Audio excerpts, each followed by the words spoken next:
విఘ్నేశ్వరుణ్ణి పొద్దున్నే ఒక్కసారి చూసి నమస్కారం చేస్తే చాలు. అది లోకంలో ఎక్కడా లేని విశేషం. ఒక్కసారి ఆయన ముఖం వంక చూసి నమస్కారం చేసి 16 నామములు ఉన్న శ్లోకం చెప్పి బయటికి వెడితే చాలు విజయం సిద్ధిస్తుంది అని. రెండవది ఆయన యొక్క అపారమైన కరుణ. ఇంకా అంతా ఇంత కరుణ కాదు విఘ్నేశ్వరుడిది. ఆయన క్షమించినంత తొందరగా ఎవ్వరూ క్షమించరు.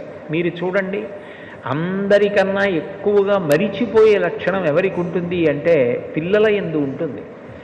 మీరు పిల్లలు అనేటప్పటికీ ఒక విషయం జ్ఞాపకానికి తెచ్చుకోవచ్చు. పెద్దవాళ్ళు ఏదైనా తింటున్నారనుకోండి, ఎవరో పెద్దలు వచ్చారు ఇంటికి, ఇంట్లో భోజనమో ఫలహారమో చేస్తున్న పెద్ద ఆయన ఆ పళ్ళెం పట్టుకునో లేకపోతే చేతిలో ఏ ఉండ్రాయో కుడుమో పట్టుకుని తింటూ వీధిలోకి వెళ్ళి స్వాగతం పలకడం, ఆ పళ్ళెం లోపల పెట్టి తాను పెడతాడు.